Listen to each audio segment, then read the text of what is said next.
Bonsoir, je suis absolument épuisé, c'est la fin du samedi. J'ai passé 1 heure sur ça et tout le reste à faire des dédicaces, ça ne veut absolument rien dire. Mais Voilà. bonsoir, un plaisir. Bonsoir. Donc Théo de Blog Echo, du coup. Oui, tout à fait, un plaisir.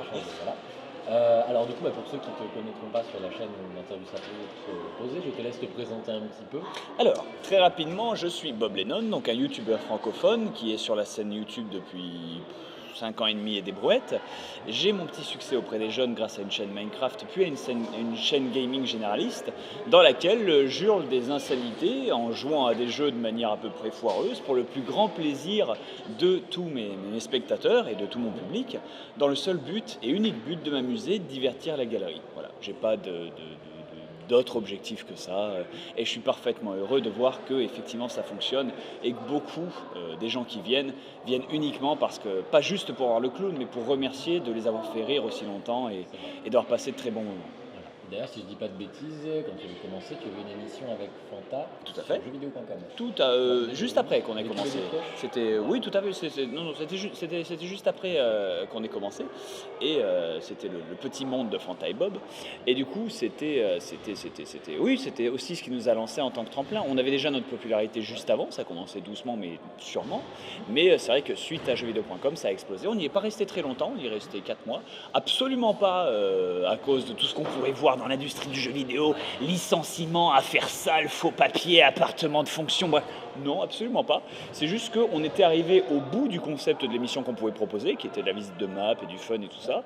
Et on s'était dit, on va commencer à faire de la merde si on continue. C'est-à-dire littéralement, c'est comme rajouter une saison à une série qui est finie, tu vois ce que je veux dire Et voilà.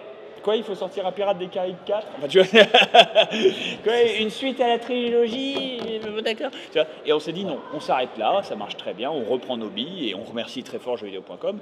Et eux, ils étaient... Bon, sur le coup, ils étaient oh, vous êtes sûr, vous partez, vous êtes sûr, c'est pas un truc qu'on a fait et tout? Non, ça avait été super, on sera très heureux de bosser avec vous au futur. C'est juste que on souhaite retourner sur notre chaîne à nous parce qu'on l'avait laissé un poil dépérir, justement, vu qu'on y mettait beaucoup d'énergie sur jeuxvideo.com. Et on s'est dit non, on souhaite retourner chez nous, on est pépère. Et surtout que chez vous, on est obligé de faire l'émission pour laquelle on a signé avec vous, alors que chez nous, on peut faire ce qu'on veut. Donc, et le problème, c'est que l'émission en question, elle périclitait. On arrivait à la fin du concept. Pas à la fin de la popularité, comprenons-nous bien, mais à la fin du concept. Et donc on a préféré faire comme les gros chanteurs, se retirer avant de finir au purgatoire de Bercy. Voilà. Après, tu t'es quand même retiré de jeuxvideo.com, mais du coup, tu as continué avec Fanta. Tout à fait. Fanta qui a sa chaîne, vous avez la chaîne de Fanta et Bob, et tu as ta chaîne aussi, si je dis pas de bêtises. Alors on a la chaîne The Fantasio 974. C'est pas grave. Tellement il y en a. On a la chaîne The Fantasio 974 qui est celle qui dure depuis très longtemps, qu'on a eu avec Fanta. Et ensuite on a créé Fanta Bob Games sur notre volonté.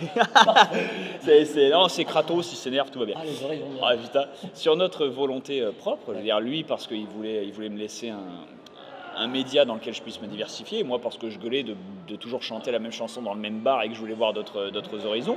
Donc du coup voilà, et ça nous a très bien servi. Et on voulait aussi pas être, le terme est dur parce que c'est pas ce que je pense, mais on voulait pas être entre guillemets malhonnête. Déontologiquement parlant, en termes de travail, on voulait séparer les deux chaînes parce que ce sont deux contenus différents. D'un côté, il y a Minecraft et de l'autre côté, il y a le gaming généraliste. Et on voulait les séparer. Je dis absolument pas que ceux qui fusionnent les deux ont tort, au contraire, ils ont raison. Mais nous, de notre côté, on a préféré, parce que, écoute, tu sais, c'est comme les bouteilles quand t'étais petit, mayonnaise et ketchup. Tu sais, il y avait des bouteilles, tu sais, ça fait des trucs comme le dentifrice en plus. Il y avait des pubs pour ça, je rêve pas, je suis pas fou, ça existait, voilà, exactement.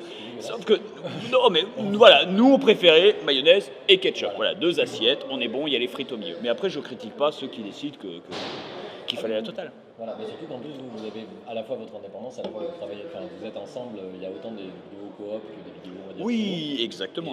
D'ailleurs, en parlant de solo, je pense que ce qui est le plus connu de toi, actuellement, c'est l'intégrale Skyrim. Tout à fait. Parce que tu as quand même pris tu t'es lancé le défi de terminer Skyrim à fond. Enfin, à fond, à ce qui est raisonnable, bien sûr. Mais c'est du coup les quêtes qui se génèrent en permanence parce que. Parce que là, c'est craqué, ça veut rien dire, c'est pour ça. Mais ou alors les quêtes qui s'annulent parce que tu en as accompli d'autres et que du coup, tu ne peux jamais les faire. Mais et encore, je les ai fait quand même à cause des mods. Mais je veux dire, oui, l'atteindre un niveau de complétion raisonnable, c'est-à-dire 95,5%, c'est raisonnable. Tu sais, c'est la marge d'erreur de l'INC, hein, donc tu sais, voilà, tu te dis, bon, si on accepte ça dans les papiers de sondage, ça devrait passer. Non, voilà, c'est pour ça. Quoi. Et moi, je suis curieux justement, parce que quand tu t'es lancé ça, même si du coup, voilà, t'as ta chaîne, donc tu fais un peu aussi ce qui te plaît, c'est l'avantage justement, comme tu dis, comme par rapport à jeuxvideo.com, il n'y a pas un côté contractuel, Même si, pour reprendre là où la justice où elle était, même si contractuellement ils étaient ultra cool. Oui. Je veux dire, sur toutes les émissions qu'on leur a proposées, on a toujours pu dire ce qu'on voulait, faire ça comme on voulait, parler mal de qui on voulait comme on voulait. Seul truc, ils nous avaient un poil fait chier dessus, et encore c'est parfaitement raisonnable, parce qu'on avait mis une musique d'intro, et c'est vrai que du coup ils avaient peur que ça démonétise la vidéo, parce qu'à l'époque YouTube était crack grave, même maintenant, hein, mais à l'époque encore plus parce que le nouveau robot n'était pas encore calibré, donc tu jouais de la guitare, ça te filmait toi en train de jouer de la guitare, tu t'es dézingué, tu te fais dézinguer par le robot. Le mec, mais c'est mon contenu, regardez, c'est moi. Vous n'avez pas de preuves, monsieur.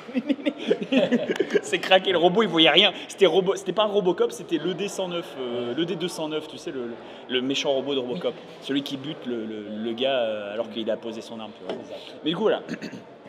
Je suis vieux, c'est des références. Du coup. Mais c'est que c'est Bon, ça, mais dans l'absolu, voilà. Et ils ont toujours été très raisonnables et vraiment ça on peut absolument leur reprocher. Mais effectivement, on a voulu retrouver pas forcément la liberté de contenu, mais la liberté de support, de médias, de tout ce qu'on voulait quoi, simplement. Et c'était pas une démarche négative. Oui, non, bien sûr, ouais, c'était pas dit dans ce sens-là, c'est vraiment dans le sens où... Voilà. Et là, tel qu'on le prend, là, cette interview, ça, ouais, Bob, il fait de la lèche à jeuxvideo.com, qu'est-ce qu'il veut, il veut un nouveau... Non, regarde, ils vont se faire foutre. Non, je déconne. Non, c'est... Ouais, voilà, exactement.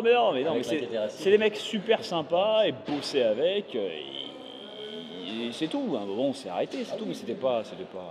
J'étais même pas là pour tailler jeux vidéo. Ah non. Mais c'est vrai que depuis tout à l'heure, c'est vrai que je leur pompe un peu, donc après, tu fais voilà, faut tailler un peu histoire d'équilibrer, tu vois, c'est pour ça. Non, il parle mal. Et du coup, voilà, pour revenir quand même du coup, donc, sur l'intégrale Skyrim, moi je suis curieux parce que, alors je sais que tu es un grand fan du jeu, effectivement je peux comprendre et de la série en général, hein, Daggerfall et Arena, je les ai saucés aussi. La grosse envie de partir là-dedans, mais est-ce que tu n'as pas eu peur justement de te lasser très vite parce que Skyrim, il y a peut-être beaucoup de choses à faire.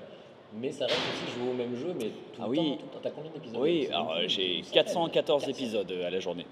Et le truc, c'est que à la fin de la journée, c'est des épisodes qui durent entre une demi-heure et 1 heure, donc ça fait beaucoup de temps. Ouais. Le truc, c'est que oui et non, parce que pour se lasser d'un jeu, il faut en bouffer jusqu'à plus soif. Le truc, c'est que Skyrim, tout le monde en a bouffé jusqu'à plus soif dans les 2 premières semaines. Sauf que moi, j'étais baisé. Moi, dans les 2 premières semaines, j'ai tourné 4 épisodes. Donc j'y ai joué 2 heures à Skyrim. C'était la torture. La torture de ne pas faire un autre compte et d'y passer ma vie dessus. La torture. Et non, en fait, moi, Skyrim, j'ai gardé cette espèce de sentiment de nouveauté, de ouais, il y a d'Eric à la télé, tu sais, cette hype. Je l'ai gardé pendant 6 mois, 1 an.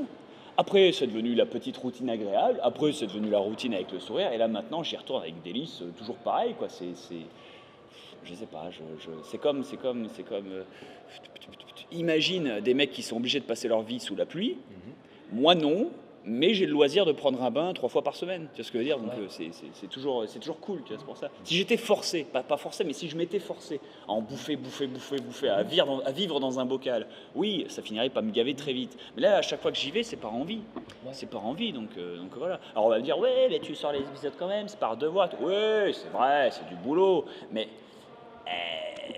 il y a un mix des deux. Quand t'aimes ton travail, t'es un boulanger, t'aimes ton travail, tu vas au boulot parce que tu dois faire du pain, c'est ton boulot. Mais t'aimes faire le pain. Donc c'est pas parce qu'il y a la sensation de devoir qui est liée à la sensation de plaisir qu'elle s'annule. C'est ça. Voilà, c'est ça. Puis surtout, t'as la chance, beaucoup en tout cas le disent sur YouTube. D'ailleurs, Antoine Daniel en a parlé il n'y a pas très longtemps dans sa vidéo Que se passe-t-il sur la chaîne depuis 2 ans, où c'est le côté, il n'y a pas trop cette notion justement de devoir sur YouTube.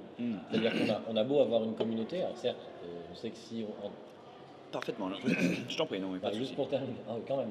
Je levais la main pour dire. Oui, mais je t'en prie, continue. T'admets juste après. Bien sûr. Mais voilà, dans l'idée où effectivement, on sait que sur sa chaîne, on va pas faire quelque chose qui est complètement en dehors des standards parce que, surtout quand on en a envie. Enfin, je ne sais pas si toi tu vis de tes créations sur YouTube. Ah si, complètement, oui, tout à fait. Oh, j'ai une tête de chômeur sinon, mon gars, c'est fini. Vrai que, tu serais pas en convention sinon. Ah non, mais regarde, elle tient la caméra, elle est pas séduite une seule seconde. Hein, tu vois, il y a 10 ans, j'aurais eu mes chances, mais là, c'est foutu. Ouais, justement, enfin, moi, je suis curieux, voilà, sur YouTube, même je serais curieux d'avoir ton point de vue, parce que du coup, Donc voilà, on sait qu'un créateur va rarement sortir de sa zone de confort, en tout cas trop, pour éviter d'avoir le risque de peut-être déplaire à la communauté. Il faut détacher, à mon avis, pardon, je m'en fous, c'est les pieds, il me fait du pied, l'autre. Oh, c'est un régal. De toute façon, un homme si viril, que puis-je faire? Je suis démuni. Non, ce que je veux dire, c'est qu'il faut quand même je divise personnellement, même si je devrais peut-être pas, j'en sais rien, mais je divise nos deux spécialités dans le sens où tu prends Antoine Daniel, c'est vraiment un créateur. Le terme créateur correspond. Pour Fred et Seb, le terme créateur correspond. Je ne sais pas si je suis vraiment créateur, moi. Animateur, peut-être. Mais créateur, je ne sais pas. Je ne sais pas, peut-être que si, parce que finalement, tu peux me dire qu'au bout de 5 ans, j'ai vraiment créé un univers autour de moi, ma personne, mes délires et tout le reste. Sinon, j'aurais pas autant de gamins qui attendent avec toujours les mêmes symboles et les mêmes trucs à signer, tu vois ce que je veux dire? Donc, quelque part, il y a ça.